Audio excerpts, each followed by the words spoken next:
election. Make sure the candidates' night. We open with a pledge to the flag and a prayer. If anybody is offended by either of these, they may leave and come back after we start the actual program. So if you would please rise for the pledge to the flag.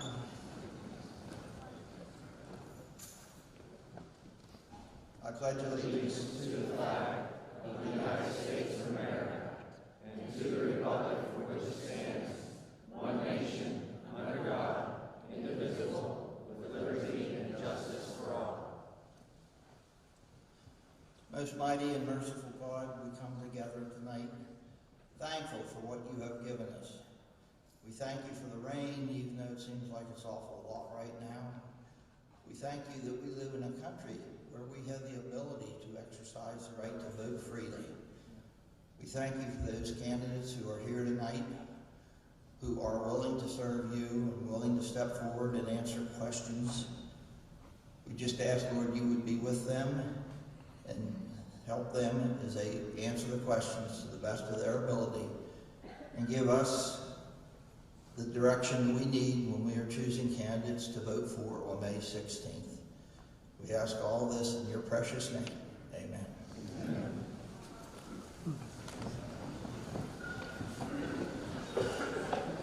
None of our three auditor candidates were here for the briefing. I'm assuming they're not here. So we will start with the Magisterial District Judge, Craig Weston, who is cross-filed as a Republican and a Democrat both. Craig, he will have 2 minutes to address the audience.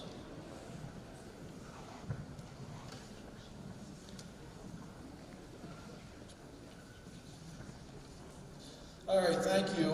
Thank the Farm Bureau for inviting me, and thank everyone for coming out. My name's Craig Weston. I'm running for Magisterial District Judge 58301. It's comprised of most of the Lewistown Borough other than the South Side, Granville Township, and Juniata Terrace. Born and raised here in Mifflin County, currently reside in Granville Township with my wife Leslie and my 2 daughters Morgan and Mallory.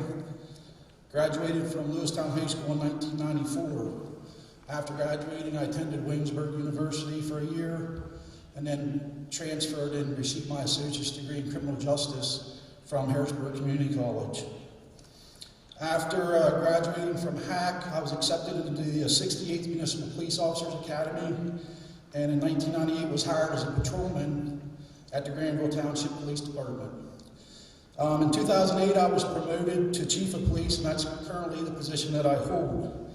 Working at Granville Township has enabled me to receive many trainings, certifications. I'm the pepper spray, taser, use of force, firearms instructor at the township, along with sit on various boards such as the Local Emergency Planning Commission, South Central Regional Task Force, and the Mifflin County Criminal Justice Advisory Board. I also am currently the varsity softball coach here at Mifflin County High School. I don't know if it's fortunately or unfortunately over the 25, almost 26 years of being a police officer, I've handled investigations from the most serious things such as homicides, DUI crashes, rapes, kidnappings, clean down to the less serious offenses such as traffic citations and ordinance violations. If you'd have told me 26 years ago that over the course of that time in Mifflin County I would handle the calls that we have, I probably wouldn't have believed you, but boy, how times have changed. I guess where I'll go next is, if elected, I just want, well, let me step back. I did receive my training through the approved by the Supreme Court of Pennsylvania to be ready and certified to serve from day one, and I appreciate your vote on May 16th. Thank you.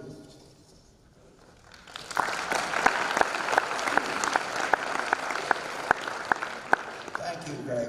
Our next candidate is Chris Torquato, our current district attorney, who is running again for DA.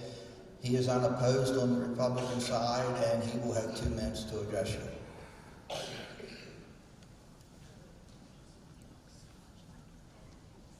Thank you to the Farm Bureau for continuing to host such an important event for community to come out and evaluate those running for office. Since 2016, I've served as your district attorney.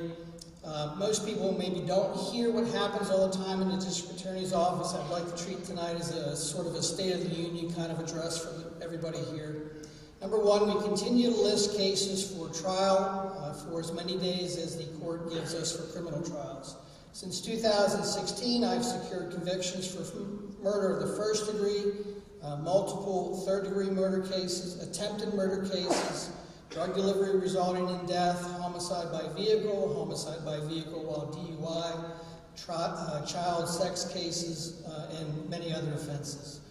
Sentences imposed in these cases range from significant life in prison for the first degree to 25 to 50 years for sex offenders, and multiple 20 to 40 year sentences in those cases involving third degree murder and also attempted homicide. My office has seized and forfeited thousands of dollars, vehicles, property, and guns from those that have been involved in committing drug offenses here in the county. My office has not lost a single case that has been on appeal to higher courts. Our most recent case went all the way to the Pennsylvania Supreme Court. It was argued by Assistant DA Jerry Wagner. It concerned the DUI law here in the Commonwealth. This case was watched by virtually every county within the Commonwealth, and it was won by the District Attorney's Office here. We have partnered with local law enforcement. We've established good working relationships with both state and local police officers. We've provided them with educational opportunities. We've partnered with local social service providers, multidisciplinary task force for child abuse and elder abuse. I would simply ask for the opportunity to continue to serve the citizens here in Mifflin County. For the Republicans, I am your Republican candidate. For those Democratic voters, I would ask for your write-in. Thank you.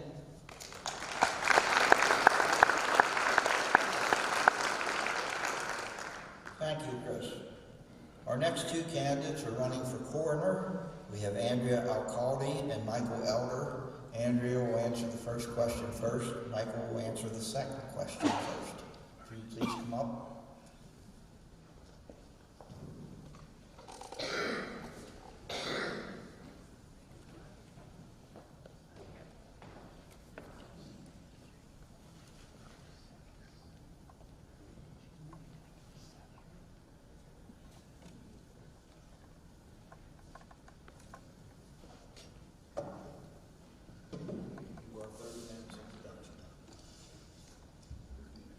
Or 30 seconds for an introduction. Hi, I'm Andrea Alcalde. I am a board-certified and nationally registered medical legal death investigator with over 10 years of experience in the field. I'm currently the acting coroner since the retirement of my predecessor, and I hope to continue serving as the county coroner for Mifflin County and its residents. Good evening. My name is Michael Elder. I've spent my life in service to our country, our state, in the Mifflin County, and roles as a paramedic here at Lewistown Hospital, paramedic with Geisler Life Flight.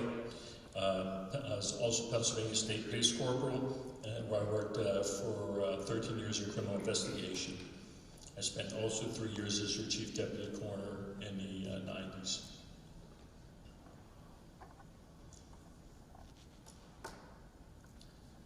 First question, what medical training and experience have you had, and how do you see it influencing you as the next coroner? So I have worked with hospice. I am a licensed nurse, and I am also a medical legal death investigator. That includes both the medical anatomical study of the human body, as well as taking care of all of my patients that I've had throughout the years. I've done numerous years of healthcare. I've done numerous years of hospital admissions, and I've worked closely with families of hospice patients. So I believe that that qualifies me to continue being the county coroner.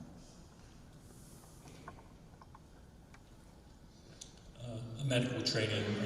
I'm a veteran of the United States Coast Guard, where I served as a health services technician, providing medical care to military members and their families for nearly 6 years. I and in my military career as a supervisor of emergency medical clinic there on Governor's Island, New York. After leaving, separating from the service and honorable discharge, I attended paramedic training in northern Michigan and returned to Mifflin County, where I worked at Medic 29 as a paramedic providing pre-hospital critical care to patients in Mifflin County and Juniata County.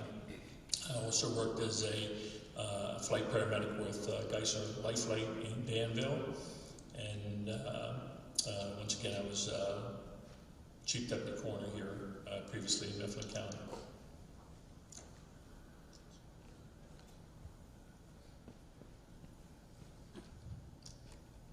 How about if you go ahead and finish up with your summation?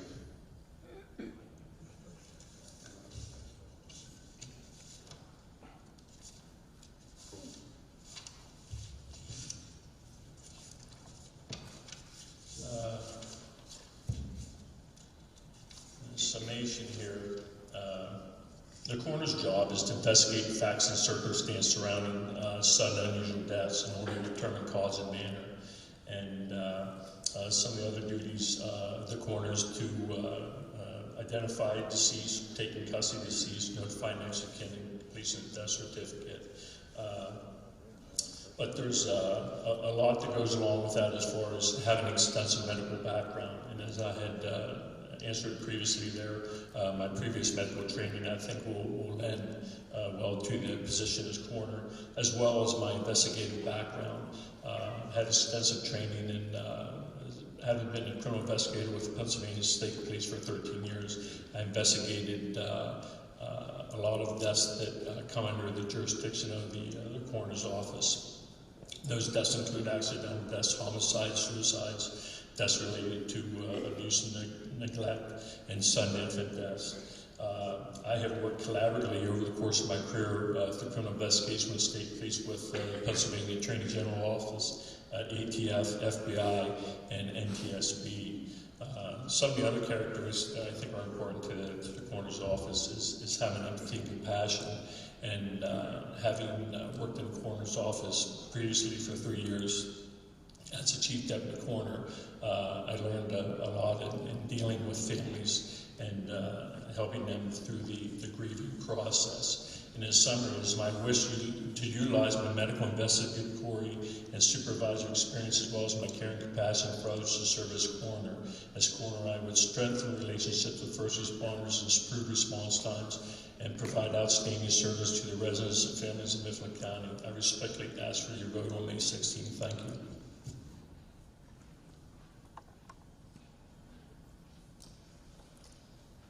So as I said before, I am a board-certified and registered nationally medical legal death investigator. I'm the only one that has that qualification that's currently running for Mifflin County Coroner. I'm also the acting coroner, so I know the intricate details and the runnings of in and out of our office.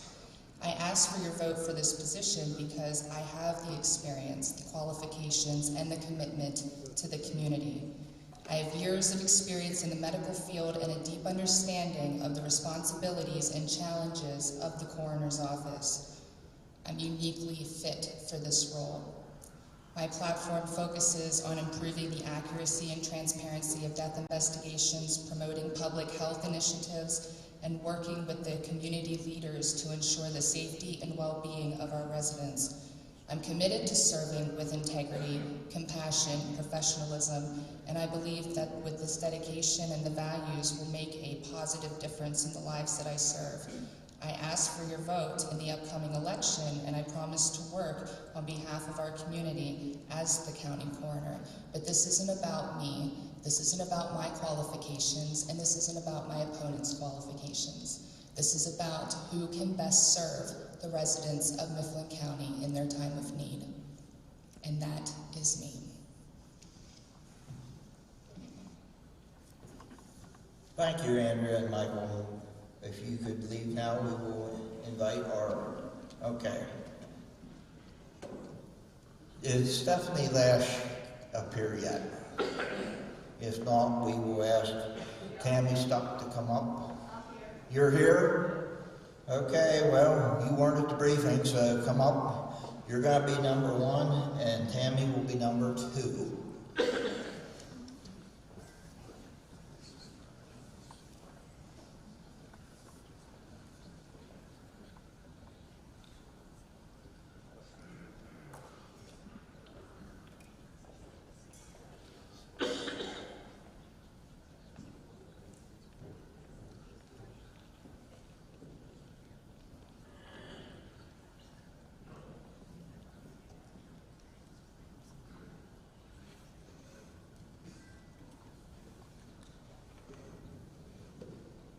These ladies will each have 30 seconds for an introduction, 1 minute per question. We've allowed time for 2 minute questions and a 2-minute summation. Start with Tammy.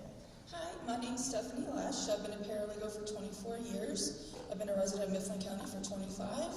And I believe my experience as a paralegal has led me to be qualified to run for this office. I know most of the filing procedures and everything. Obviously, every county is different. But I'd like to prove to you that I can qualify if you vote for me on May 16th. Thank you. Hi, I want to thank the Farm Bureau for hosting this evening's event and for the invitation to speak. I am Tammy Stuck, and I am your current Prothonotary Clerk of Courts. I've been working in the office for 27 years. 12 of those years I have been your Prothonotary and Clerk of Courts. Since becoming Prothonotary, I have upheld the office with fidelity. There are always changes and new challenges. We are bound by the rules of civil, criminal procedures, rules of the Superior Court, the Administrative Office of Pennsylvania Courts, and our own Court of Common Pleas. We are unable to offer any type of legal advice. However, we help as much as we can. I am responsible to complete the yearly budget for the office, monthly reports to the state, distribution of collections of costs, fines, and restitution. And I have a staff of 3 deputies. Thank you. Okay, we're going to change this up a little bit. We do not have any questions from the audience for you, so we are going to allow you each 2 minutes. Okay, if I can finish. Okay. I have a staff of 3 deputies, Chris Cahagan, Polly Bonson, and Sue Hummel. And there are many aspects of the office. Unfortunately, my time doesn't allow to go into detail. But I do want to thank you for voting for me on May 16th and for giving me the privilege to serve Mifflin County for another 4 years. Thank you.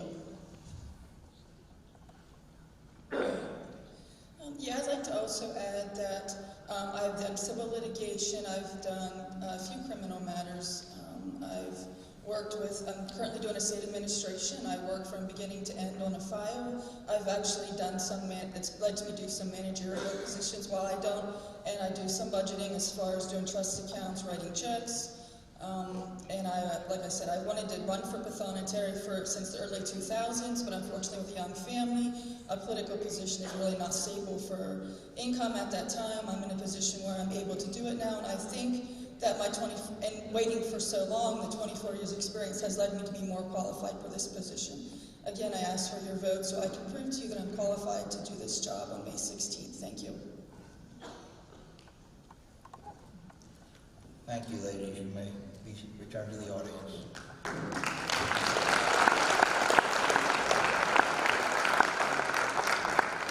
At this time, we will ask the 4 Republican County Commissioner candidates to come up. Noah Wise, Rob Grassmeyer, Rob Postal, and Dawn Lawrence.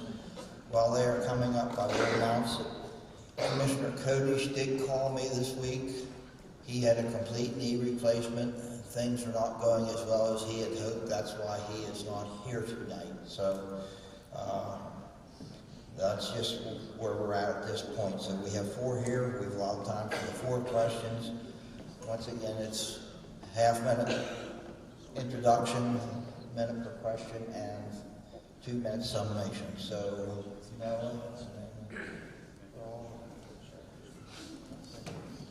we need his chair, Grassmeyer's chair. Oh, go. Your chair's coming. he says he's good. Okay. So we will start with Noah Wise, then Rob Grassmeyer, Rob Postal, and Dawn Lawrence. Good evening, everyone. My name is Noah Wise. I'm running for Mifflin County Commissioner. A little bit about myself. I live in Burnham. I work for Burnham Borough at this point. I have 2 kids, 2 grandkids, and my departed wife, Lisa, who's still with us and always will be with us. I will be running on common sense for Mifflin County, which I pretty much, my whole life, I'm a Christian. I attend New Life Church. I'm also a member of the Dream Center that's coming up. I base all my thoughts basically through my Christian faith and common sense, which the good Lord has given me. Thank you. Thank you, ladies and gentlemen, for attending. My name is Rob Grassmeyer. I was born and raised in Mifflin County, mostly in Baytown. Upon graduation in 1980, I joined the U.S. Navy. I served from 1980 to 1988. Returning back home, I farmed and worked at the Standard Steel. I left the Standard Steel, obtained a job with the Pennsylvania Department of Corrections, retired in 2010 to the rank of lieutenant. When I left farming, I also started a excavating business in 1997, selling that in 2012.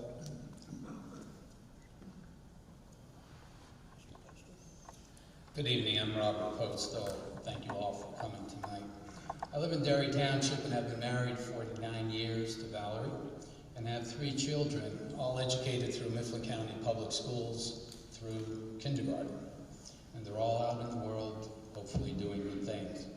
I have an advanced degree in economics from Penn State and spent 35 years in the economic development field before my second career as your county commissioner for the last 6 years. I focus every day on managing the county in the best interests of Mifflin County taxpayers. Thank you. Good evening. I'm Donald Mortz II. For the past 18 years, I've been Derry Township Supervisor. In that role, I've served on numerous committees, some of the roles including Vice Chairman of the FAME EMS Board of Directors for 18 years. I was also on the Solid Waste Authority and the Derry Township Agricultural Security Board. I've been a lifelong resident of Mifflin County all my life, and on May 16th, I appreciate your vote. Thank you.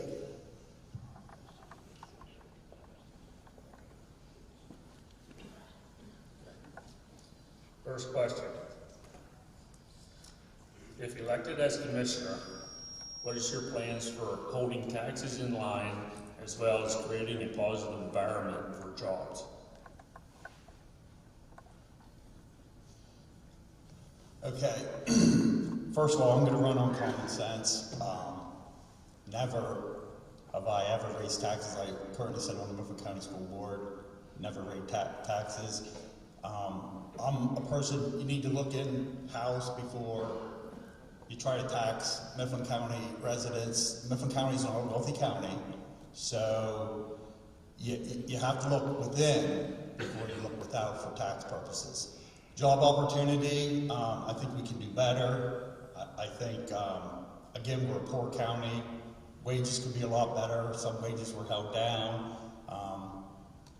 Also, grant availability. There are some grants that we do receive. One thing that sticks in my craw is when the taxpayers get their money back from any grant, that money should be distributed through boroughs and townships the same way they got it.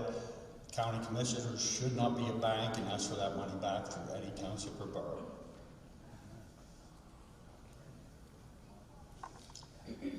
Yeah, folks, I decided to get involved with county politics, specifically dealing with this question, how are we going to keep taxes in line? We can't keep taxes in line when we do spending of tax dollars needlessly. All right, so I'm conservative. I understand we need federal, state, local tax dollars to run the county. I got involved over what happened at the Annex building. It was wrong. It was wasteful spending. That building was purchased to be housing for county jail inmates. That's number one. Number two, money was spent to upgrade that to a female jail. The following year, most of it was ripped back out. Tax money was spent to turn it into office space. Bigger government, all right? I am against big government. This is why I got involved. You want to hold your taxes down? We need to spend money wisely, number one. When these progressives say they're coming for your homes, they're not lying. They haven't added on to the taxes. They put the tax money onto the debt. I think that Mifflin County was one of the few counties that actually lowered its millage when I became commissioner. And it wasn't only me, it was my other partners at the time. We have kept taxes stable, and Mifflin County is fiscally secure. We have saved over $1 million of taxes in this current budget. I'll get into that when I have a little more time later. But as far as creating jobs, I think that the county government doesn't create jobs. Government doesn't create jobs. We have to set the tone so the private sector creates the jobs. I've been on the other side. I've put packages together for First Quality, Managed, Terrace, and all those companies that maybe some of you already work for. They look for a stable government and stable taxes, not necessarily the lowest taxes, but it's stable and predictable taxes, so they know what they're going to get into and they can project their investment and return on investment. So yes, it's very important. We will partner with the private sector. We will partner with those that are out there making these jobs, but it's not the government's job to make the taxes. Thank you. I'm definitely not in favor of raising taxes. I'm definitely holding the line on taxes in the county. The Mifflin County residents pay way too much taxes now. I pay taxes, and every year I say I'm sick of paying taxes. We need to find other ways of making money for the county and holding a line on the taxes.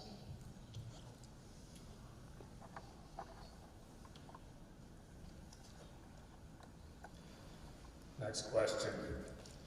If elected as commissioner, are you in favor of instructing the 911 center to use proximity dispatching for local fire companies? Well, I'm not up to date with what proximity means, but if you're referring to GPS, whatever that is, of course, anything with 911 center needs to be upgraded, needs to be continually upgraded. I think that we just upgraded our 911 center. I think it's really open for inspection. If anybody wants to come down, I'll take you down. It has been, it's the latest and greatest technology. As far as reporting and issuing calls, there's a protocol that we need to go through. And I believe that protocol does look at the proximity and the availability of who is available and who is available for then backup. So I don't know the details of that, but I know there's a protocol that we follow, and if there's a problem, give me a call. We'll go down and talk to Phil Lucas, our director, and see that it's remedied.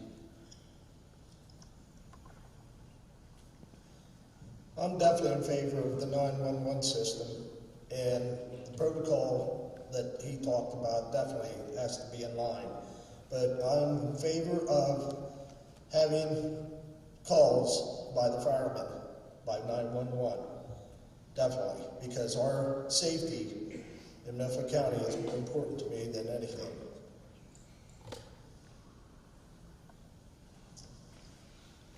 Okay, I'm definitely in favor of that too. The fire apparatus in Mifflin County, it's all volunteer system, most of it. I think we have one or two now that are leaning towards paid firefighters. Back in the day, I'm a lifetime member of Burnham Firehouse. It was the call box. Who's available, who isn't available, because basically it's all volunteer at this point. It's very crucial, I mean, for the safety of this county, so whatever upgrades, whatever to keep up with the 911 center is crucial with the fire departments.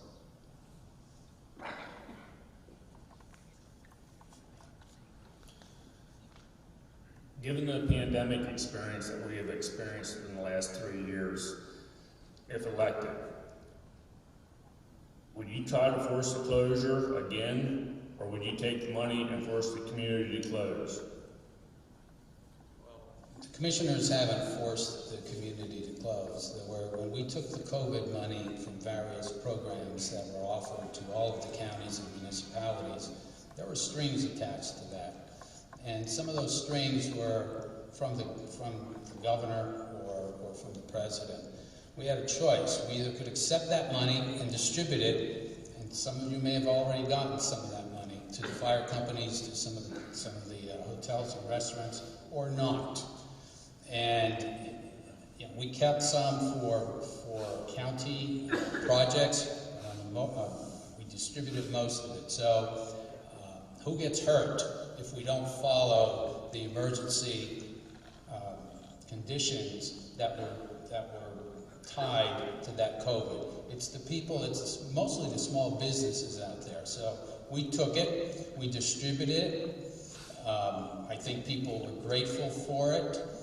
I'm glad we got through it. But no, I'd take it again, but it depends obviously on what the conditions are. So I think all the people that got that appreciated it.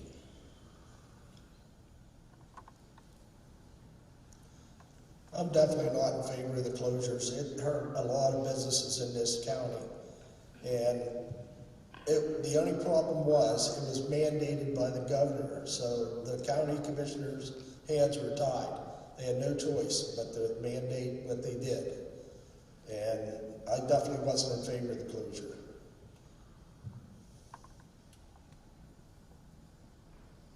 Closures were a mistake.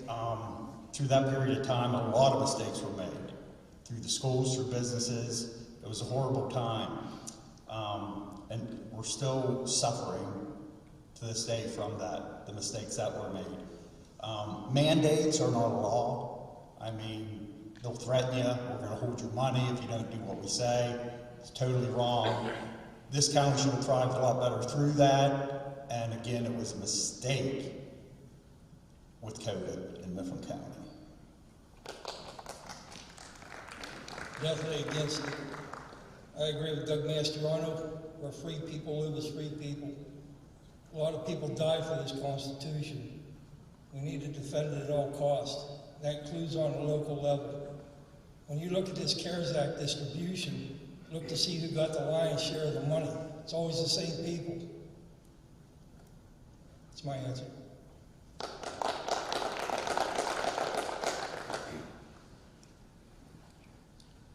Fourth and final question.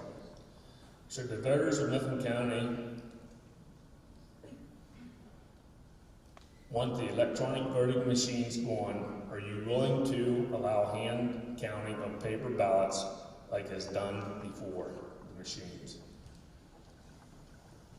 I think the question would be, are you in favor of getting rid of the electronic voting machines and going back to the handwritten ballots and being counted individually? If the residents of Mifflin County want that, I agree with them. I'm willing to hand count the ballots myself. I mean, it's more correct to do that way because then you got a good count.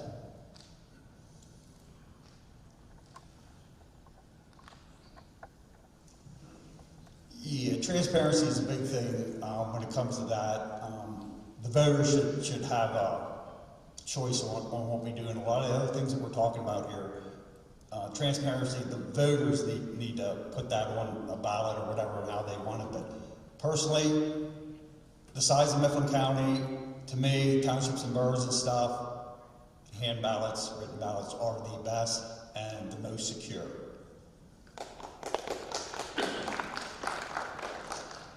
Most definitely for the ballots, get rid of these machines that Wolf mandated us to put in 2018. I knew right then that there was going to be some questions about the election. So yeah, I'm all for going back to the system prior to this one. We do have paper ballots. Every one of us fill out a paper ballot. We use the machine just like you use a calculator when you're making addition. It's a calculator. It's not connected to any internet. It's inspected publicly. I think it was in the newspaper that we have scheduled an inspection of those machines. Counting paper ballots by hand adds to the inaccuracy, just like when you're doing arithmetic by hand and not using a calculator. So no, we're not going to get rid of the voting machines. We have a paper ballot, and we can go back and audit those paper ballots if there's a problem. The machine simply is used as a calculator.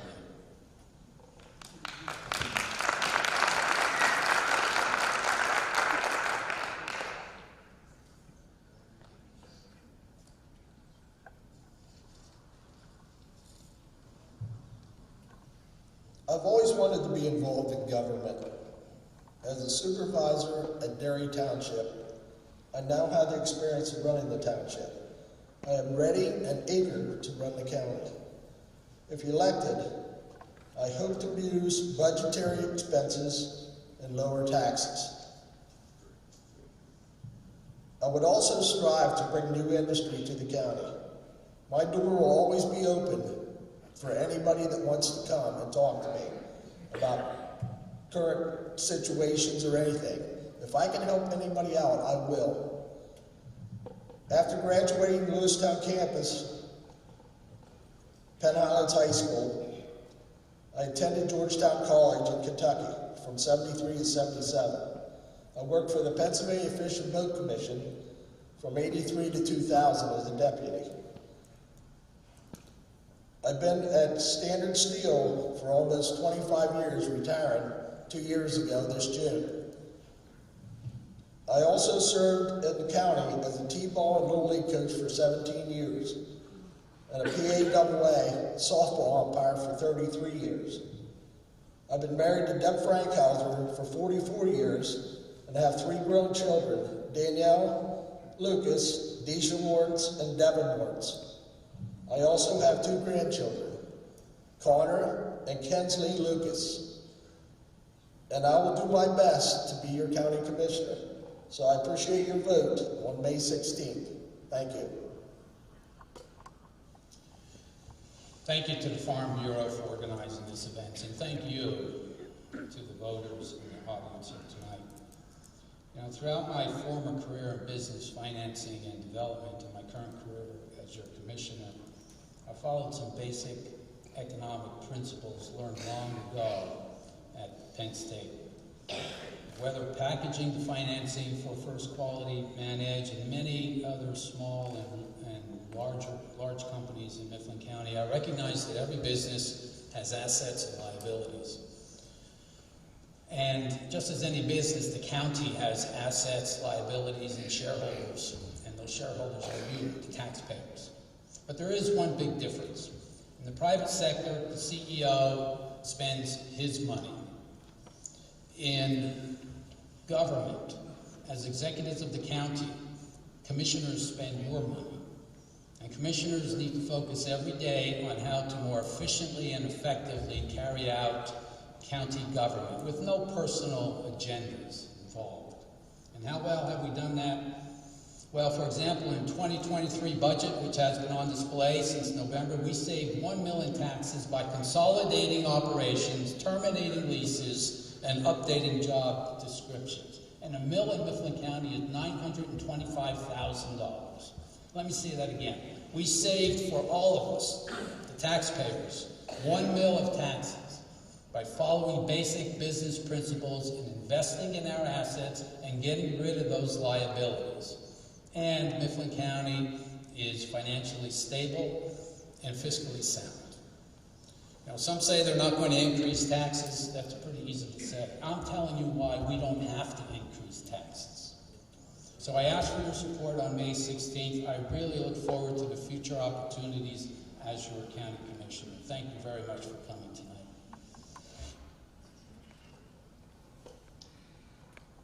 Folks, the bottom line is this. We're in trouble. We're in trouble as a nation. We're in trouble as a state. And we are in trouble as a county. You can say you're saving as taxpayers all kinds of money. The proof is in the pudding. The closing of the annex building was wasted money. I don't know exactly how much because I'm not privy to that information. It was wasted money there.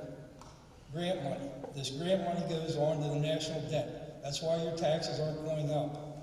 All right? That's number one. Number two, what's coming is in the Bible. Mark chapter 13, Christ tells us two things, two very important things. Number one is, I have foretold you all things. The second thing he tells us is, learn the parable of the fig tree. When you study the parable of the fig tree, you know this is the generation right here. You want to know how bad inflation is going to get? You read chapter 6 of the book of Revelation, verse 6. That tells you where it's going, where this is going. And that is, God said, a measure of wheat for a penny, 3 measures of barley for a penny. You know what that means? That means a loaf of bread is going to cost a day's wage for a man. 3 loaves of barley is going to be a day's wage for a man. That's where this inflation is going. God's already told us. We need to get prepared. There are things that need addressed in this county, not just Mifflin County Corrections Facility. You have a problem brewing right now at your sewer plant, your digester unit. You need work done on that. You got 2 small units that are running. Right now they're keeping up. I had a meeting 2 weeks ago with the engineers about this project. The money isn't being kicked loose because your county commissioners want to be bankers. Now I understand some things need to be financed and some things can be given. This is a problem where you need to come up with $150,000 and start addressing this problem because the engineers themselves told me just the engineering part is going to be 6 to 9 months.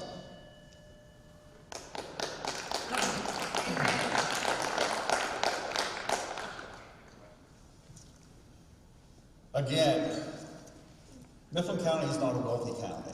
We are always, in the last 5 years that I have checked, always 1, 2, or 3 poorest counties in the state. We could thrive a lot better.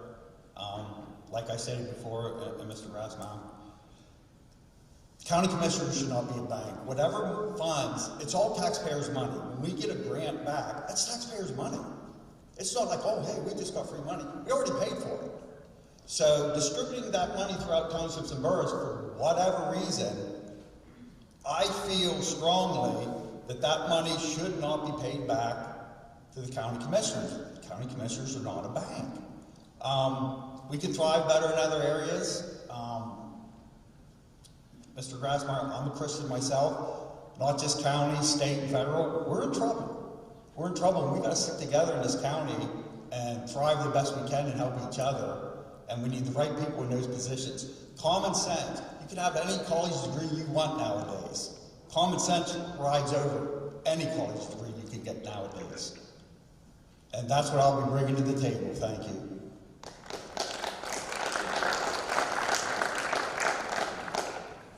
We'd like to thank these 4 candidates as they exit the stage. We're asking our 3 judicial candidates for the court of common pleas to come up if they would. First would be Jeff Davis, second would be Jonathan Reed, and third would be Jerry Wagner.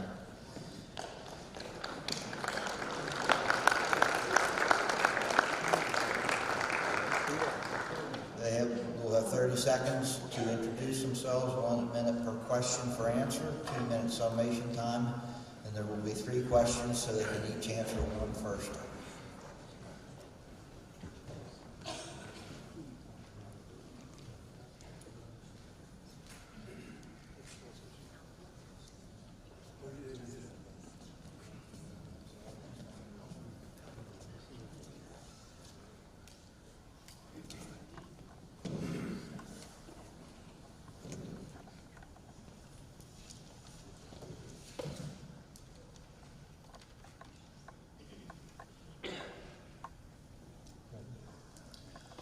I'm Jeff Davis. I was born and raised in Mifflin County. I've raised my kids here. When my friends went off to college to try to get out of Mifflin County, I went to get an education and come back and serve my community. In my 27 years in the Mifflin County court system as a probation officer, prosecutor, public defender, and private practice attorney, I've done that. I'm seeking election as your next common pleas judge to complete a goal and dream of mine to further serve the community in an even greater capacity, and I thank you for the opportunity to be here tonight. Jonathan Reed, good evening, and thank you to the Farm Bureau and those who have taken an interest in our municipal election. I'm an attorney and lifelong resident of Mifflin County. I've been serving our community as a magisterial district judge for over 7 years. As the only candidate with judicial experience, common pleas court is a logical step for me to take. I've worked diligently to fulfill my judicial responsibilities as a magisterial district judge and look forward to the opportunity to do the same as your next common pleas judge. My name is Jerry Wagner. I'm running obviously for the Court of Common Pleas judge in Mifflin County. What I bring to the table in this race is a 32-year private sector business experience coupled with a 25-year legal background. But it's not about me. The other candidates will say it's their logical step or something they've always wanted to do, but it's about you, the voter, and how you will benefit from a lifetime of common sense decision-making from the bench. Thank you. First question. Other than criminal law areas, what experience do you have to be qualified as a judge? Well, I have practiced not only in both sides of criminal law as a prosecutor and as a criminal defense attorney. I have practiced for over 10 years in every area of the law over which a common pleas judge presides. I've represented people in custody matters, divorces, estate planning and administration, municipal court matters, civil litigation, orphans court matters, everything that the current common pleas judges preside over. I have practiced for over 10 years in all those areas. I have worked diligently in all of my cases to get my clients the results that they desire and need. I think I've done a good job at that, and it prepares me to take the bench and make decisions in all those areas of the law from day one. Jonathan Reed. I'm uniquely qualified for the position of common pleas judge as I'm the only candidate with judicial experience. As a magisterial district judge, I've presided over thousands of cases involving the same area of law over which a common pleas judge would preside. After being elected, or before being elected as a judge, I served in the Mifflin County Court of Common Pleas as a judicial law clerk, over which common pleas judge presides. I was also appointed as a mental health hearing review officer and a custody conciliator. Since being elected as a magisterial district judge, the Common Pleas Court has entrusted me to preside over the juvenile and adult treatment courts. In effect, I've already presided over the common pleas level matters. Ultimately, a trial judge needs a judicial temperament. He or she needs to be respected and in control of the courtroom. I believe I've developed those skills over the years serving as a magisterial district judge. In addition to being the assistant district attorney for the last 8 years, I've also been the solicitor for the domestic relations office. That's handling all matters of support, both child and spousal support. But in addition to that, I've also had a business practice that involved contracts, collections, a myriad of compliance issues with Environmental Protection Agency, the Internal Revenue Service, Department of Revenue, and so forth. As well as, as part of my duties with the District Attorney's Office, I served on the Juvenile Drug Treatment Court. So my practice actually spans many disciplines, just not criminal, but it's that lifetime experience across all those venues that would make me qualified to be able to start the role of a common pleas judge immediately from day one.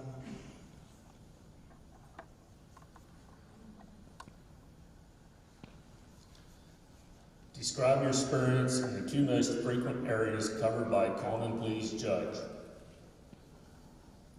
Could you repeat the question at the beginning? Describe your experience in the 2 most frequent areas covered by common pleas judge. My experience serving as a magisterial district judge involves presiding over criminal and civil matters. Both of those matters are presided over by a common pleas judge.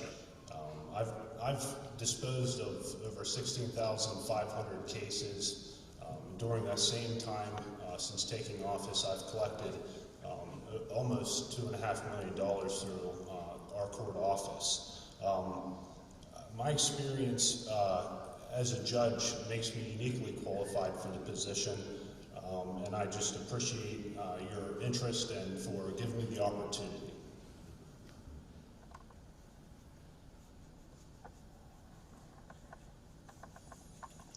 Actually, according to the most latest AOP statistics, the 2 biggest areas that the Court of Common Pleas judge presides over, number 1 is criminal, and the second one is domestic relations. Those 2 areas that I do cover.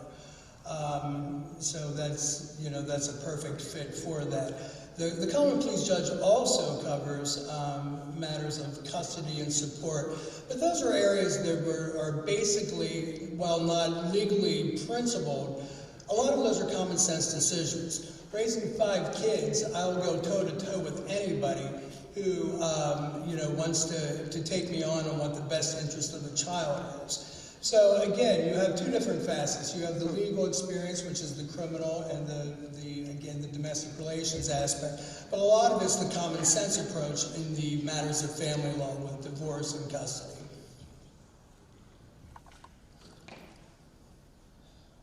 According to our 2 current common pleas judges, who have both told me this directly, the vast majority of the time they spend in court is on criminal matters and family law matters being custody specifically and divorce. I have spent the last 10 years practicing in custody on a regular basis, representing parents, representing spouses in divorce matters on a regular basis. I have been a prosecutor for a few years, prosecuting crimes. I have been a criminal defense attorney, both as a public defender and as a private practice criminal attorney. I am the only candidate who has experience in custody, divorce, and both sides of the criminal law, and the kind of experience that prepares me to render judgment, having stood with people and helped them through judgment and prosecuted them that they would receive judgment. I think that makes me uniquely qualified to be the next judge. Final question. What would you request from the president judge on your very first meeting regarding areas of court you would like to cover? Well, I think that that's going to be largely determined about the docket and what we're looking at as far as the improvements that we need to make. And again, this goes back to a common sense, real life decision. If you're in the private sector, you're going to get the job done no matter what it is. So you're going to look at your needs, you're going to assess them, and if it's an increased docket, say for criminal court, you're going to want more trial days for every criminal term. So that's where you make the adjustment. You're just not going to do a one size fits all, or it's not going to be the status quo. And that's the thing. When you're hiring or electing from within, you're just going to get the same thing. If you want to have change, if you want to innovate, you're going to have to assess the needs and you're going to have to make those requests. So again, it depends on the docket, it depends on the caseload, and it depends on what resources are available at our level that we would be able to effectuate that. But at all costs, get the job done.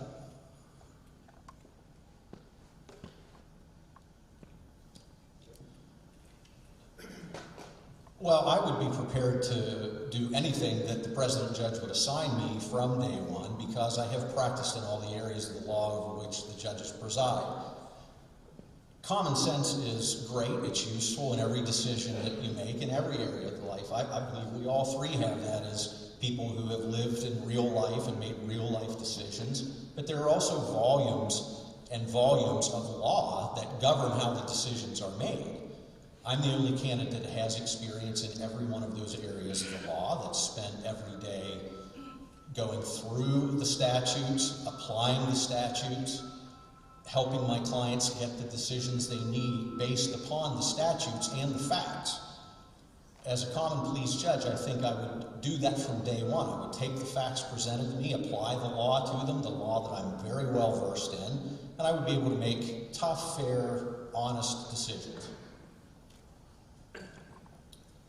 As far as the common pleas court goes, I believe it's well run and administered.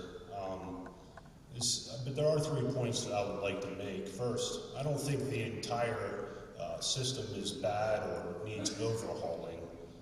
Notwithstanding the news reports, it's still the best criminal justice system in the world. Second, I don't think that the system, I don't think it's the system that is broken. I think it is our culture. We've lost the family and moral values that keep kids out of the system. As a juvenile probation officer, I went into homes that broke my heart. It's no wonder we have high crime and rampant recidivism. So many of our children have never known a stable home. So the criminal justice system does not make criminals. But thirdly, a trial judge can make progress. It requires hard work and wisdom. As a trial judge, I'll attempt to ensure the safety of the community and protect the victim before putting the criminal back into society. There's a place for rehabilitation and education, but not at the expense of the community.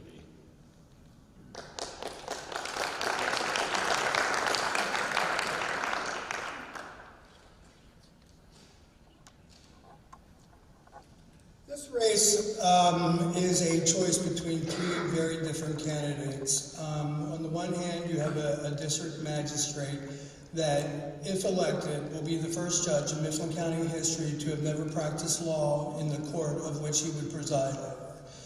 The other candidate, claims that he has practiced in all areas of the law that the Court of Common Pleas, resides over. But unfortunately, it doesn't attach any numbers to that. The reality is, on a caseload basis, I'm involved with 65% of everything that the Court of Common Pleas handles. There's also a claim that there's only one candidate who's ever represented a client in court. As a prosecutor, I not only represent the police, I represent the victim, and I represent the community in whole. But as a solicitor for domestic relations and a Title IV attorney, I, on numerous occasions and repeatedly, represent civil plaintiffs, not only in the Court of Common Pleas, but in the Superior Court. In fact, I've actually won a precedential decision as it relates to income and child support and death benefits. So that's not true. What is true in this case is that I'm the only candidate that brings 25 years of criminal, civil, business, and appellate experience, coupled with 32 years of real-life, private sector, common sense decision making. And, the bottom line is that I'm one of you. I've lived in this community, I work in this community, I own a home and pay property taxes in this community, I've educated my kids in this community, and like most of you, like some of you, I have held down 2 jobs in this community. And as your public servant, I want you to benefit from my life experience, both in and out of the courtroom, by keeping you safe, by saving you money, and protecting your constitutional rights. Thank you.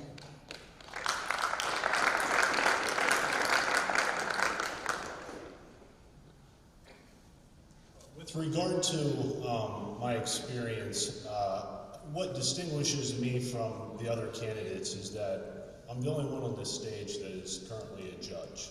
I'm the only one on this stage that's presided over a trial, made a ruling on evidence, maintained courtroom decorum, or written court opinions or orders. So, as I said earlier, I believe that my over 7 years of judicial experience will be a tremendous benefit to me.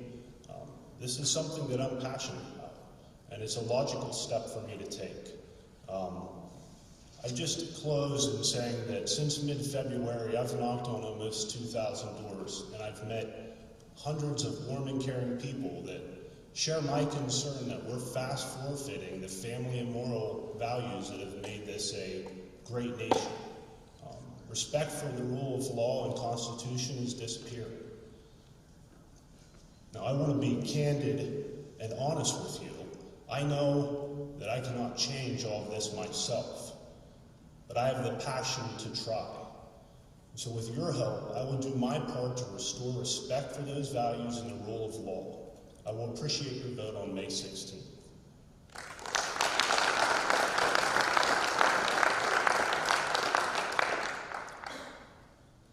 My theme for this campaign has been experience matters. And I've said numerous times in numerous forums, it's not just about experience. It's about the right experience. When my oldest daughter was a kid, she played youth basketball at the YMCA, and I coached her team.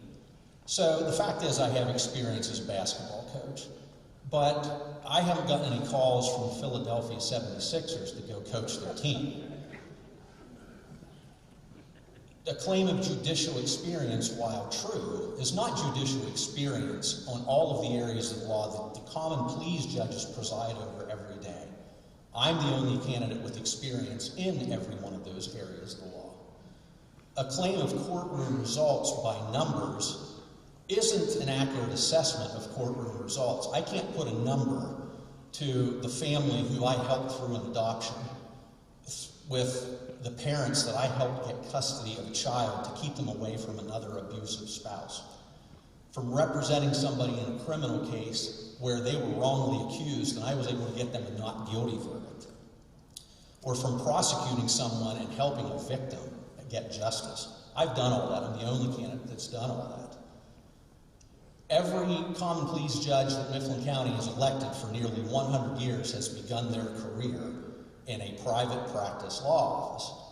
There's a reason for that. All of this experience that I speak of, helping people through judgment, representing actual people in actual court cases, not agencies, but actual people, gives me the experience necessary to take the bench and render judgment appropriately in a tough, fair, and knowledgeable manner from day one. I understand all the areas of the law. I'm ready to do it from day one, and I ask that you vote for me on May 16th to be your next common pleas judge. Thanks.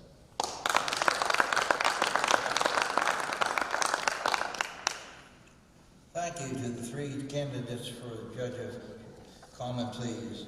As they exit the stage, would the members running for the Mifflin County School Board come up? We had 8 here when we briefed. I don't know if our 9th one came. First, we have Noah Wise. We have an opening in number 2 position. Terry Stires is number 3. Paula Dixon's number 4. Fred Nickel is number 5. Danica Love is number 6. Lori Keynes is 7. Number 8 is Diane Shear. Number 9 is Rose Schultz. So as you come up, I ask you to take your seats. And once again, it's going to be a 30-second introduction, 1 minute per question, 2-minute summation. Because of time constraints, we've allowed time for 3 questions at this point.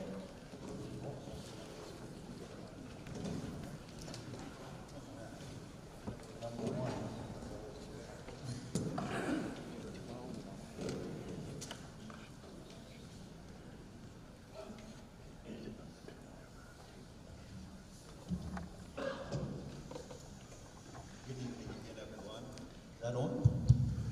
My name is Noah Wise, running for Mifflin County School Board again too. A little bit about myself again. I live in Burnham, work for Burnham Borough. Family man, I attend New Life Church. A board member of the Dream Center, which is coming up soon. Great program we're going to have there. And again, I'll be running for County School Board on common sense and honesty. Thank you. Good evening. My name's Terry Stiers. I've been a resident of Mifflin County since 1988. That's 35 years. I retired in 2014 after serving in public education for 40 years, 17 years as a teacher and a coach, 23 years as a principal in 4 different school districts in the state of South Carolina and Pennsylvania. And I've been a member of the school board for the past 8 years. Good evening. My name is Paula Dixon.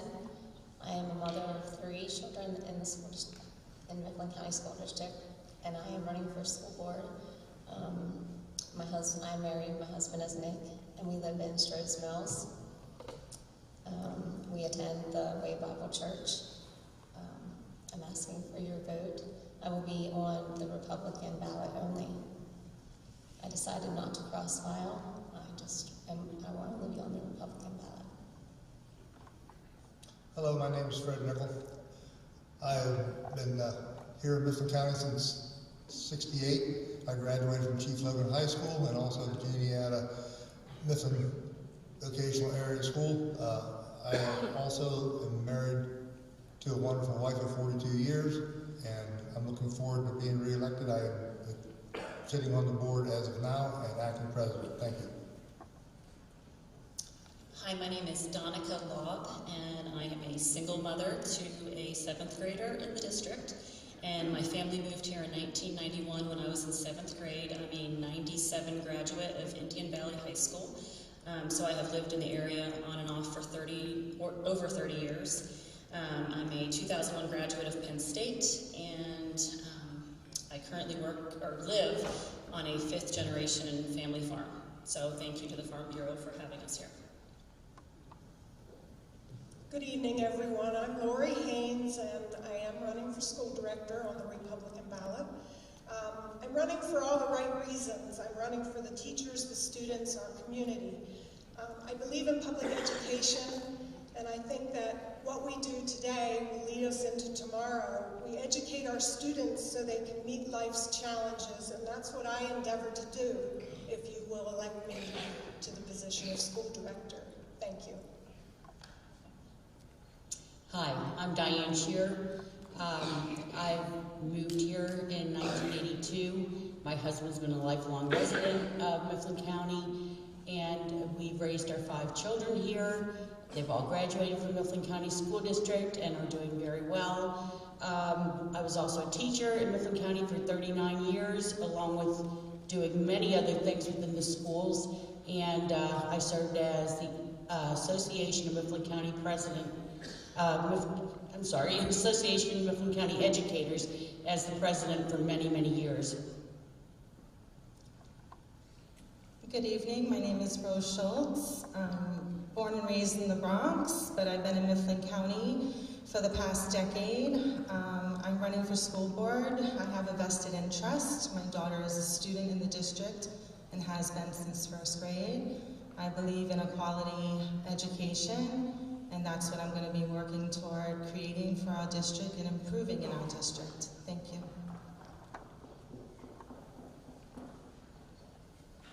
First question. What would the most important areas of improvement for our school district you would like to see, and what would you do to make those improvements? First of all, improvements are pretty crucial for Mifflin County School District. Probably one of the first things I would do for improvement is not taxing the tax base of Mifflin County. I've been 8 years at school board. Not once have I ever voted to raise taxes. That's pretty crucial in a poor county. We're looking at some other options. There's always options open, whatever money we get from the state. We have all kinds of concerns. Money definitely is a factor. We're running a budget of approximately $95, $96 million. That is a lot for this county. and we kind of look at all areas to improve. Would you repeat that, please? What would the most important areas of improvement for our school district you would like to see, and what would you do to make those improvements? Well, first and foremost, we need to continue to make serious efforts in keeping our children safe.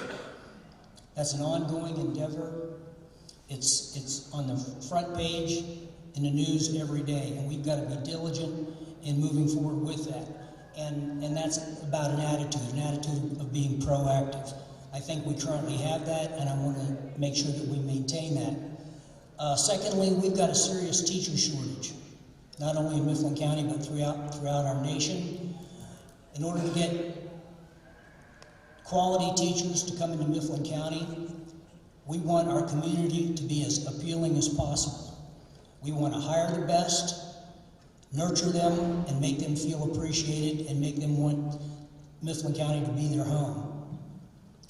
We also have a substitute shortage and a bus driver shortage. The same thing applies in those areas. Those people need to feel appreciated, and they need to be valued. And the way you do that is you develop relationships and nurture those relationships.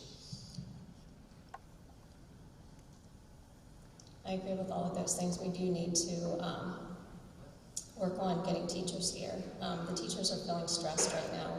I have teachers in my family, I have teachers that are friends, and they're stressed, they're overworked, and we need to figure out a way to get more teachers here.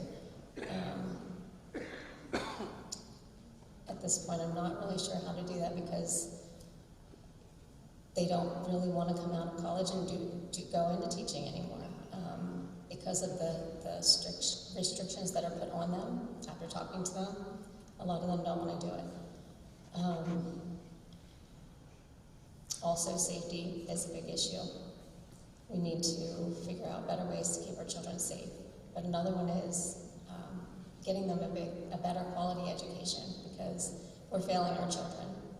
Our children are not able to read as well. They're not spelling, and a lot of them we're finding it's not really that big of a deal. We have a grading system from K through 5. That's Okay, safety is a big thing. We need to make sure our kids are safe. We've got to make sure that they feel safe when they come to school and when they leave. Busing is an issue, teachers are an issue, there's no question about it. We have to work hard to take care of that. But educational opportunities, we have to give more opportunities in education. We're lacking in languages, we're lacking in probably some of the AP courses because maybe we don't have the teachers, we can't get the teachers. But not only in the academic side, but we also have to strive to give educational opportunities in the vocational end of it too. We have a lot of kids out here that are hands-on learners. I've been involved at the vocational school. I taught there for 10 years. And education is big. It's not all academic, it's also vocational. And I think we need to strive to give all the opportunities that we possibly can create and give to our kids. Thank you. I agree with a lot of candidates up here. I obviously also agree that there's some education hurdles we need to cross, but if elected to the board, one of the first things I would address and work towards improving would be more parental involvement. I'm friends with teachers, I've spoken with teachers, I've spoken with a lot of parents, and also just through my own experience in other school districts. My daughter went to school in another school district before we moved here, and there was a vast difference in the parental involvement. I think parents should be allowed to be in schools, even if it's coming to eat lunch with their child, read a book to a class. I think the more you get a parent involved and show that education is important, the better off every child is going to be when they go to school. They're going to be more prepared to be in school. They're going to value education and respect their teachers. I would also argue that, yes, there's a teacher shortage, but we need to make teaching more attractive to teachers, more PTO time, and more support for the teachers in the schools. Again, Lori Haynes and I agree with a lot of what's been said. I think we all have similar ideas and goals. My top objectives, if I were elected to the school board, would be the students. I believe that the students come first.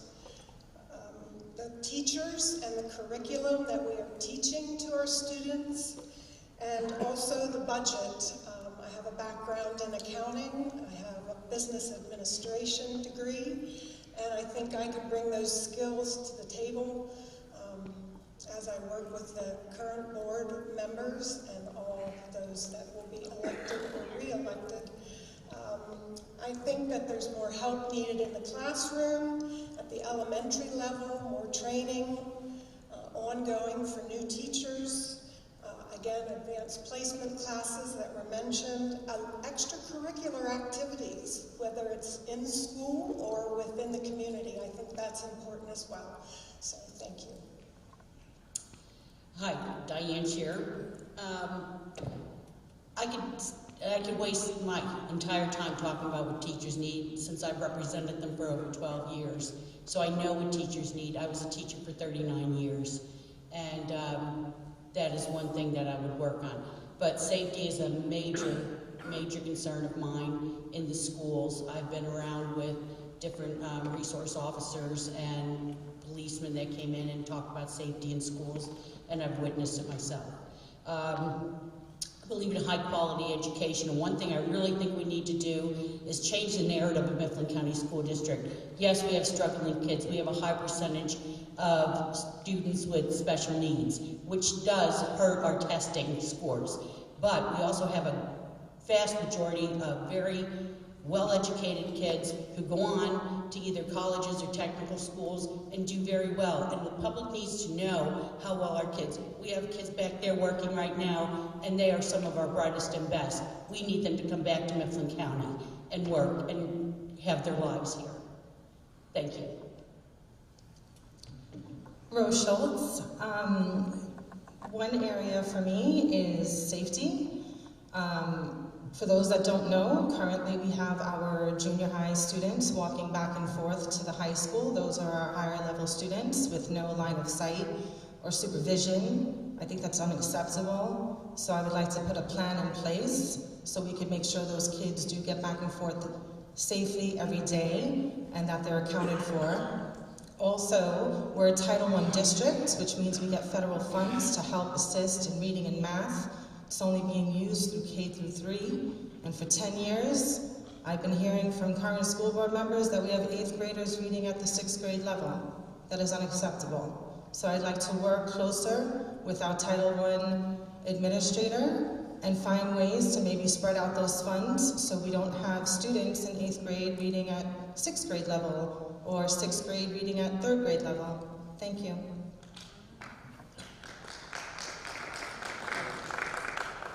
Next question. What is your understanding of critical race theory and/or diversity, equity, and inclusion, and do you support it being taught in pre-K through 12th grade? The answer to the question is no.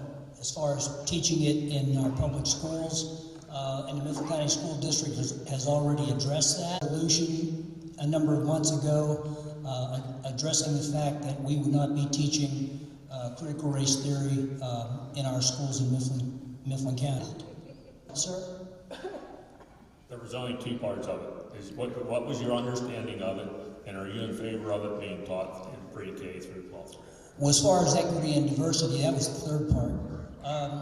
We have a legal and moral obligation to educate every child that walks through our doors.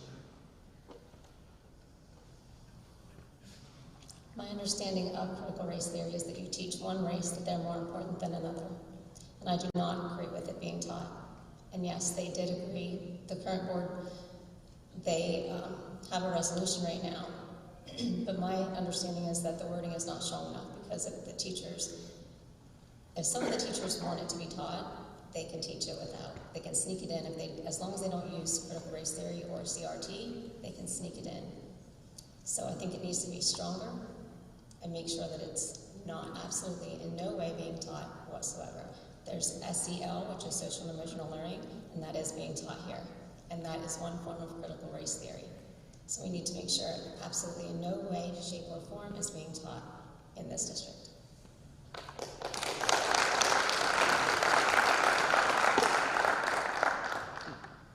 From my understanding of CRT, but I understand my own personal beliefs that I absolutely do not believe that it is going to be taught in our schools. I was on the board when we brought the resolution up, and I pushed hard myself that I did not think the CRT was applicable to our school. Also, the diversity and equity and inclusion, I don't agree with that also. I believe that the teachers do have the authority and the opportunity to teach, but I also think we should be able to keep an eye on them that if they get out of hand and start teaching things that we as a board feel is inappropriate, then we need to take care of that and see what we can do about it. There's other things coming up in schools that I don't agree with. I don't agree with sexual indoctrination and grade levels and all this other stuff. My stand is no CRT, no inclusion, equity, or diversion. Thank you.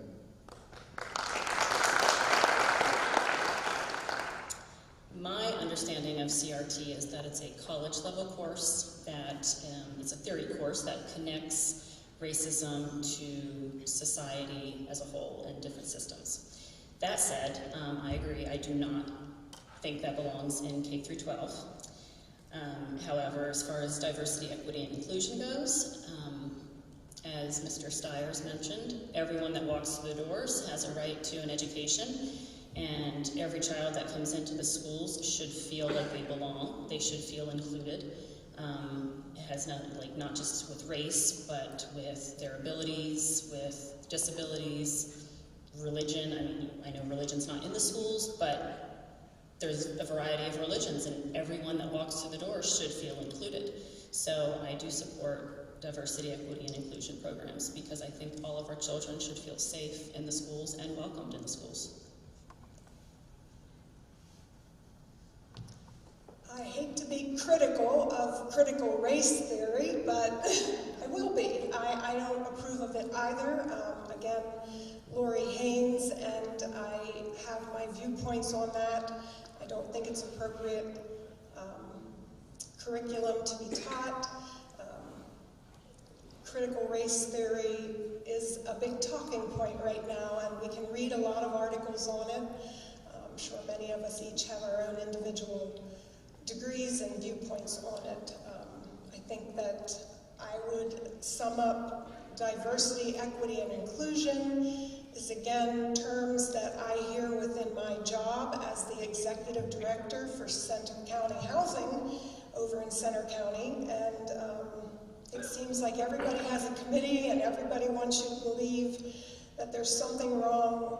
Whatever happened to kindness and goodness and connections with each other and belonging within a group and recognizing other human beings? I think it's basically just being a gentle spirit and one that is loving, and we need more of that. So, thank you. Critical race theory started actually in 1970 in Harvard. It is a high-level graduate course. It has no merit in the high school level or K through 12. So no, it should not be taught anywhere K through 12. But again, it wasn't meant to be. So I don't really know a whole lot about it other than where it started, and I don't know how it came into existence today or what people have been talking about it. It has never been taught in Mifflin County School District. I do believe our social studies teachers need to be able to teach social studies. With diversity, again, I agree with Mr. Stiers and Ms. Laub that our students, all students need to feel safe when they walk through these doors. They need to feel accepted. And I was a social emotional teacher that had to do with not diversity, it had to do with students who had emotional problems. Thank you.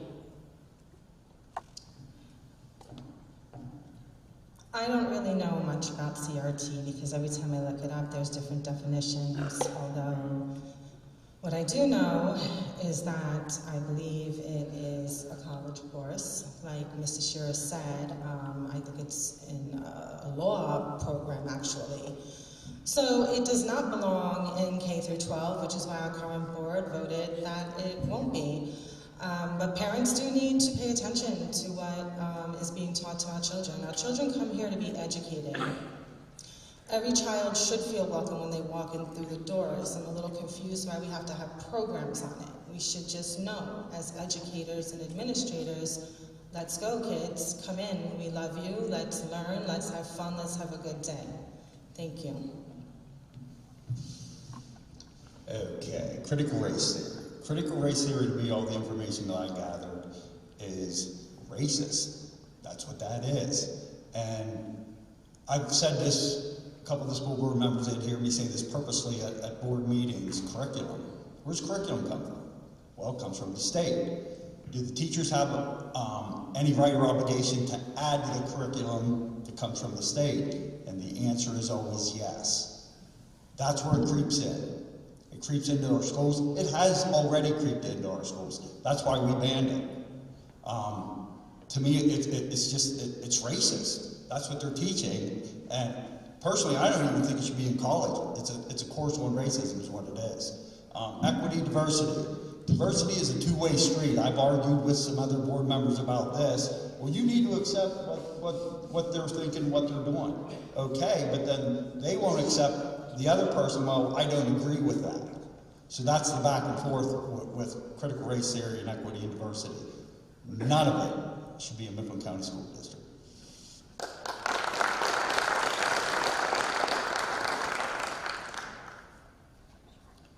Next question, hot topic. Do you favor or oppose the impending sports complex?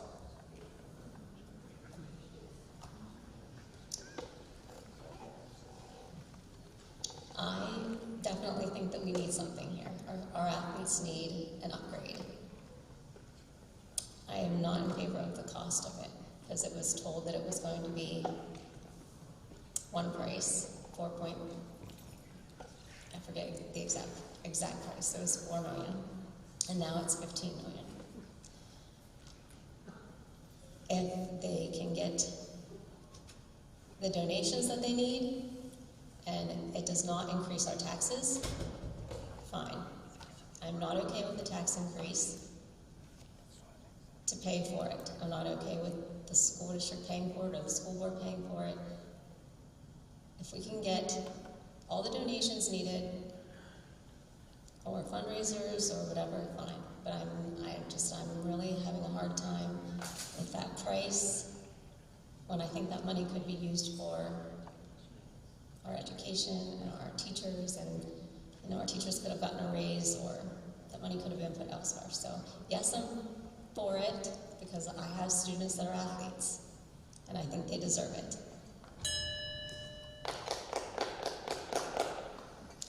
Okay. I'm one of the very few that voted no. It was in the paper. I do believe that our student athletes do need something, but I can't agree with the $15.5 million. We have $3 million from the state, $4.5 million was dedicated by the school district, and the people that are going to raise money said they can get $3 million. Well, that's $10.5 million, and the price tag is going to be $15.5. I'm not going to put the burden on these taxpayers here to come up with the other $4.5 million to do this. We come up with some suggestions out at the IV school, up at the middle school, and they just shot us down. They wanted it in front of the school. They push, that's where they want it. Fine. If they want to put one in front of the school and we can use the money we have, fine. Let's do it, but let's do one complete field. None of these two fields with no bathrooms and half, whatever you want to call it. But if you're going to do something, let's do it right. Let's do it well within our budget and don't burden the taxpayers on something that 90% of them don't want. Thank you.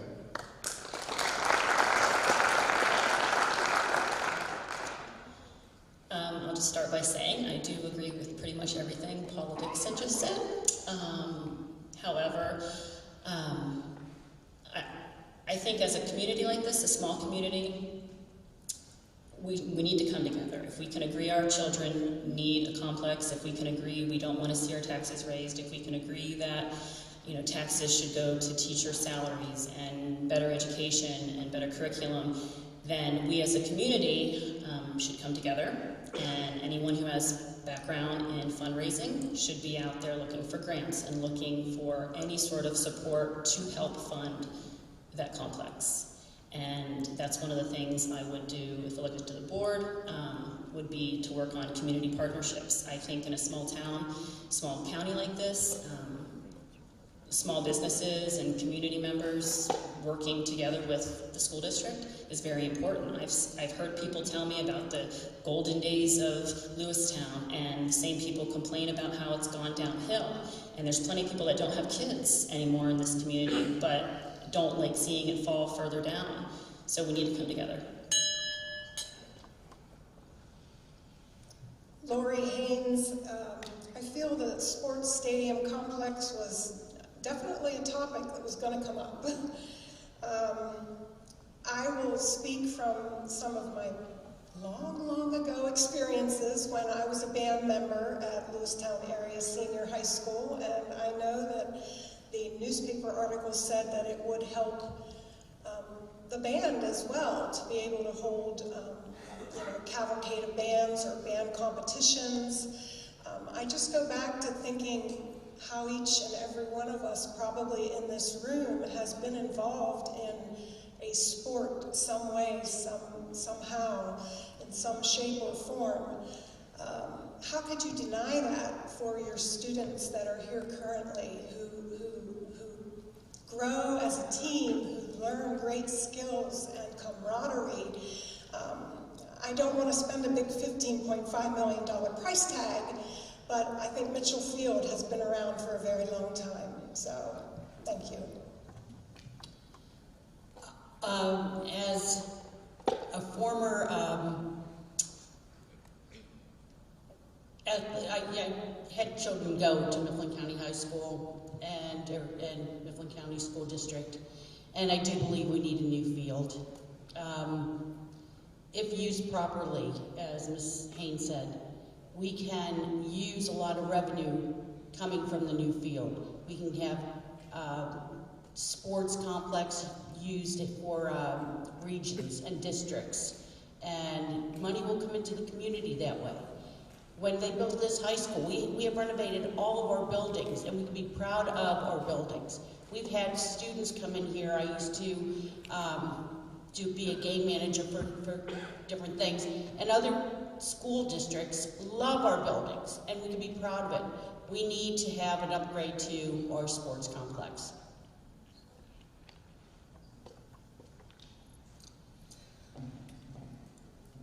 I've been attending the school board meeting since the proposal was made. And the proposal is $4 million in fundraising with the district matching that. That's $8 million, $3 million grant. That's $11 million. We're now up to 15.050, and that does not include the design costs and engineering costs, which is another like $300,000, $400,000. I come from a school where our sports teams make it to states more often than not. Back in my day when I went to high school, I would love nothing more for our kids to have a beautiful sports facility. However, we have got to get away from having champagne taste with beer pockets, and we have to be smart about how we spend our money, and we have to talk through these things longer and in more detail. And we need more of the public to show up and give us their feedback and thoughts. Thank you.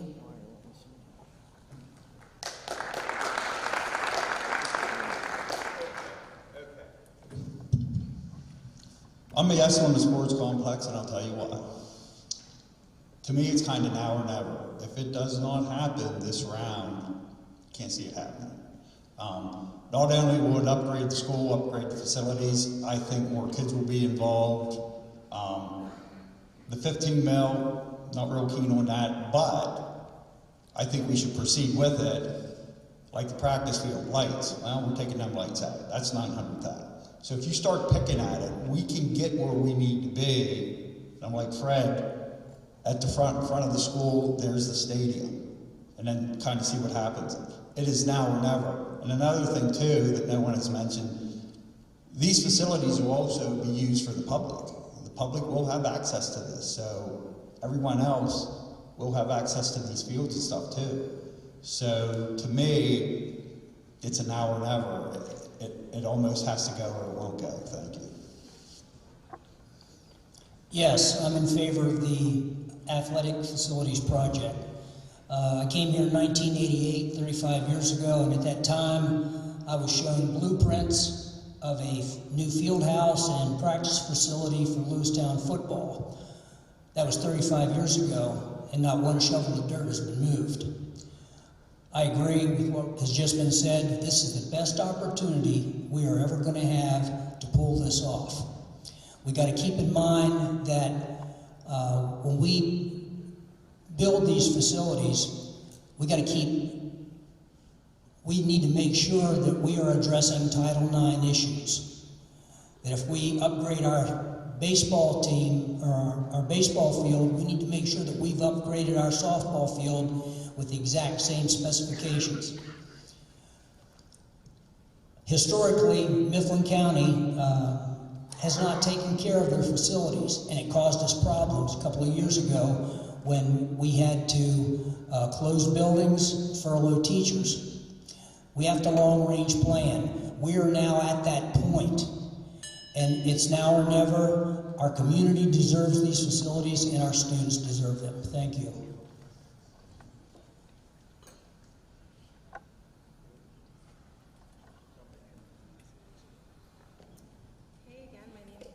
Hello, okay.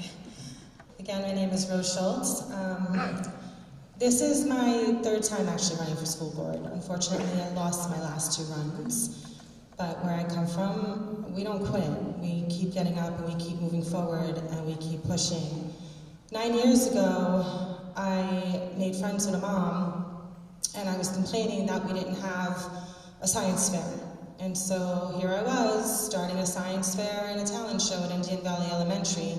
Science fair is now the STEAM fair, and other schools have got on board, I believe Strode's Mills and LIS.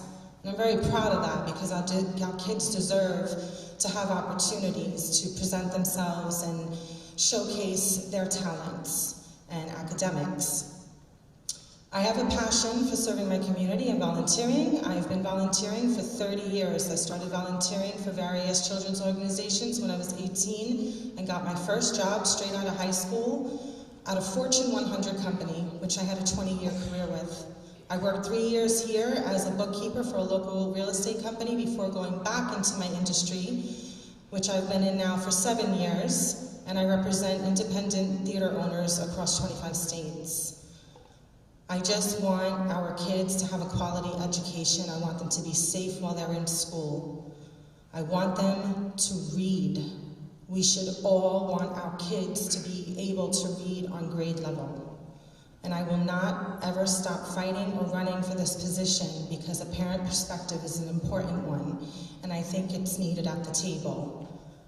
I humbly ask for your support and vote on May 16th. Thank you.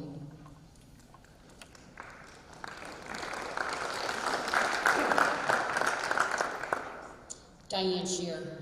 Public schools are the heart and the soul of the community. We need high-quality schools, coupled with fiscal responsibility, have safe schools that allow us to attract new businesses and families and retain the best medical professionals in the community. I'm married 40 years to my husband, who's a native of Lewistown. He was also a devoted teacher, woodshop teacher, and a coach in Mifflin County. We raised 5 kids here, all graduated from Mifflin County with great education. We've had kids in every aspect of the district, and they all went on to have their own successful careers. The only problem is a lot of our students don't come back here because there's not enough opportunity. We need to create positions. We need to get businesses in here to get our students back here. During the 39 years of teaching in Mifflin County School District, I was a class advisor, a softball coach, a powder puff organizer, prom advisor, and a drama club advisor. I brought back musicals with the help of others We brought back musicals to Mifflin County, and I'm very proud of it. It's become something that the community looks forward to, and it showcases the talents of our many, many students, and I'm so proud that I could be a part of that. I served as the president of the Association of Mifflin County Educators for many years. I worked with teachers, support staff in all buildings. I've worked with administrators on all grade levels, including the academy. I worked hard to save the arts back when the arts were almost canceled. And I worked in settings with school boards, negotiated contracts. I am versed in school law, in PDE code, school code, applications of special education and healthcare programs. When COVID hit, would not allow seniors to graduate, I started the program where we gave every student that was graduating a yard sign, and we put together a special drive-through thing. I do respect my position, and I ask for your support come May 16th. Thank you very much.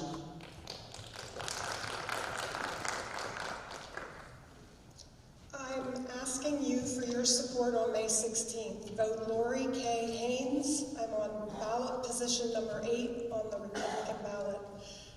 If you're so inclined, I guess you can write me in on the Democratic side, but I certainly know that this job and this role comes with a lot of responsibility.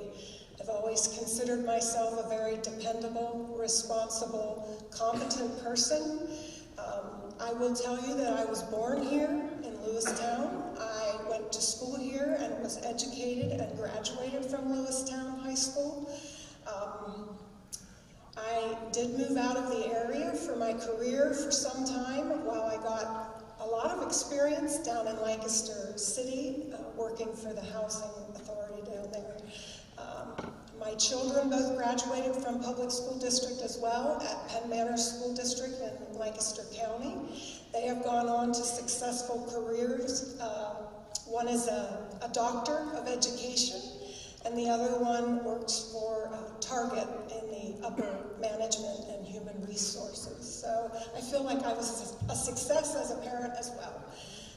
It's a $94 million budget that you'll be putting into my hands or any of these other members, candidates who are running to be a member. That's a lot of money. We're expected to do the best we can with that large budget, and I intend to try my best with my experience as an accountant, with my experience as a business leader, as an executive director of a nonprofit. There are 4,500 students, give or take, and 717 employees, give or take, and I'm here to do the work for them. I think that we're always in the relentless pursuit of excellence, and I think we want to all agree that we want ready, responsible, respectful, and safe students when the day is all done and they get their cap and gown at graduation. So please vote for Lori K. Haynes, and I certainly do appreciate it. Thank you.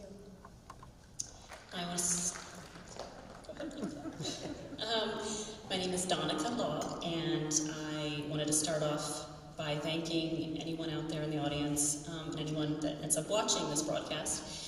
Thank you for circulating my petition. I will be on both ballots, and unlike some of the people up here, I was not born here. I was born in the Panama Canal Zone. I'm the daughter of 2 Air Force veterans, and so, but my father is from here, and generations before him were born and raised here. And my family, like I said earlier, we moved here when I was 12 years old in 7th grade. Up until then, I was educated in a public school district in Texas. My entire elementary into middle school was in Texas. And I moved here in 7th grade, and like I said, I was a graduate, 97 graduate of Indian Valley, and I've seen a lot of things change since I graduated. One of the things that I think bothers me a little bit more than it should is the lack of foreign languages for children. I was able to take a foreign language in, I think, 7th or 8th grade back then, definitely by 8th grade. And now it's my understanding children can't even take a foreign language if they choose until they're in 8th or 9th grade. And we live in a global economy. I think knowing at least one other language is important to anyone who plans to travel or work outside of this area. I think we should all want to raise children that are well educated in this area. I did say that I lived here off and on for 30 years. Roughly 13 years of that was spent working and living outside of the area, but I did come back here, and I came back here because my family's here. And as a resident of Mifflin County, I want Mifflin County to be a better place. I want our children to be prepared to go out into the world if they so choose, but also want to come back here and continue to improve on our community. The red light's on, so I'll stop. Thank you. I want to say I did not know that I had so much in common with Danica. I was born in Germany of Air Force parents, and I was educated all over the United States, Montana, Idaho, Arkansas. So I have some good experiences in the education system. Also, I retired from the New Holland plant in Belleville in 2018. After that, after retiring, I took a job at the Mifflin County Career and Technology Center at that time as a precision machining teacher. I taught there for 10 years. I retired. After I retired from there, I decided I wanted to keep my feet in the door and I wanted to be part of the education system, so I decided to run for school board, and I was elected. Thank you for electing me 4 years ago. I appreciate if we can do it again. Also, I sub at the vocational school. I also volunteer at the vocational school. I'm very well involved. As I said, I'm sitting on the board now. I'm the president of the board. I'm also sitting on the operating committee at the vocational school. I'm also vice president over there. I just think that we need to keep involved. I have visited most of all our schools. I have visited with our principals or vice principals. I have talked to our students. I have talked to our teachers, and we are getting things done. It may not look that way, but we are. Some days things that happen behind the scenes just aren't seen that easily by the public, but we are working hard, and I do appreciate everything that you have done tonight by coming out and listening to all of us up here. We appreciate it, and I'm looking for your vote and appreciate it on May the 16th. Thank you very much.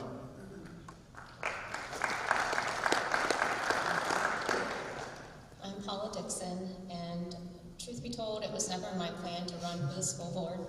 However, over the past couple of years, I saw that there's a need for conservative Christian Republicans on our board.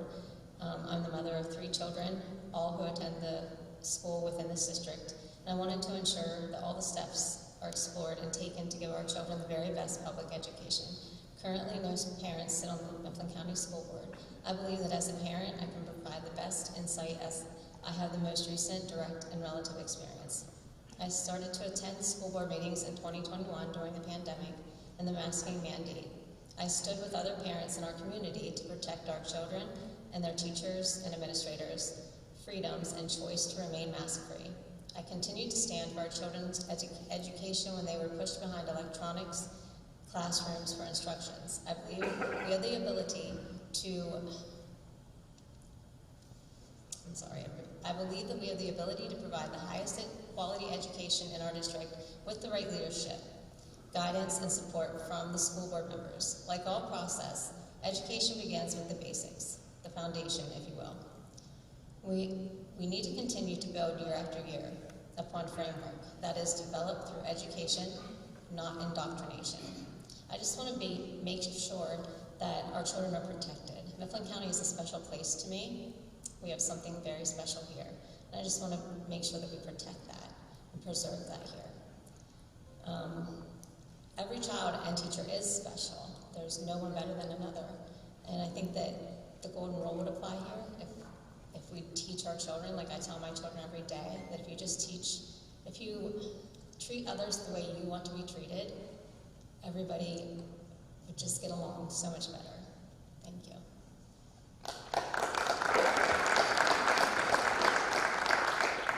In 2015, 8 years ago, I stood up here and voiced my major concerns with public education in Pennsylvania at that time.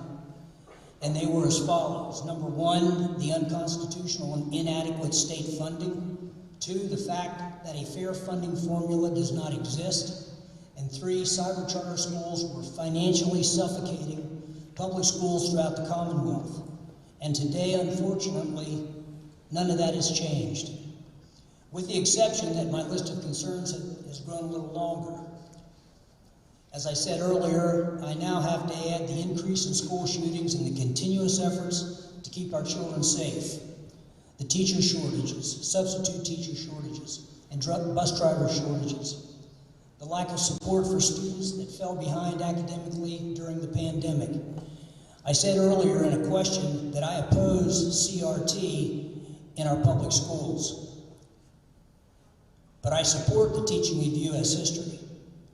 And that includes slavery, the civil rights, and Native American history, so that our future leaders can move our country forward in a civilized fashion. In conclusion, I have a reasonably extensive and experiential background in public education. But what I don't have is all the answers. But I know this. The future of Mifflin County's development and growth is sitting in our classrooms today.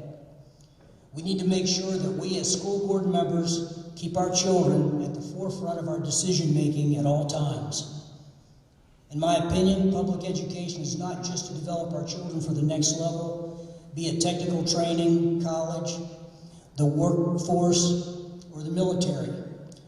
We as a community have an obligation to promote and develop citizenship.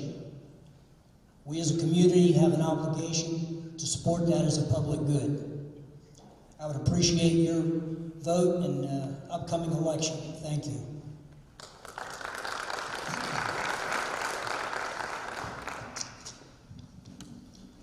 Okay, to finish up, Mifflin County is a great county. Mifflin County School District is a great school district. I'm in a number of youth programs, Burn Bulldog Special Needs, which it's an organization that has grown throughout the year. We probably have 32 to 40 special need kids actually playing football. Some are in wheelchairs. It's all for fun. We play area businesses and stuff. It's like flag football, it's not contact or anything. I'm also involved in the youth football for Burn Bulldogs, youth football and cheer. Burn Bulldog girls softball, just about any sport we have there. And I enjoy that too, but that's a feeder program for Mifflin County schools just to go up through. I think they should be out and about. But again, we're in troubling times. Mifflin County is a poor county. I wish we could have everything that everyone wanted here, including me, the best of the best and stuff. It's just not the case. So, like I say, our budget, $95 million, busing alone is $5 million a year. Probably more than that now. That was back a number of years ago. That is a lot of money. So we do have to make hard choices. Curriculum again, I think you all know how I feel about curriculum. CRT, how it does creep in. It's just not good for this county. For this county to thrive, we all gotta work together and play together and just do the best we can. Thank you.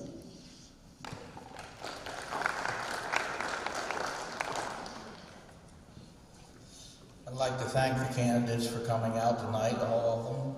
And as these candidates leave the stage, would you show your appreciation for all the candidates who were here tonight and answering questions?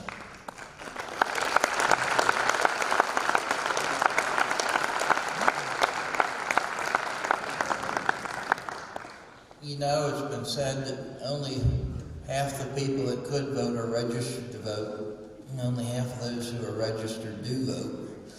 So that means 25% of the people make the decisions that will affect us. These local elections affect us on a more day-to-day basis than most people realize. This election this spring, most, if not all, of these races, at least locally, could be decided on May 16th. We may not have a general election that's more than a rubber stamp for those offices.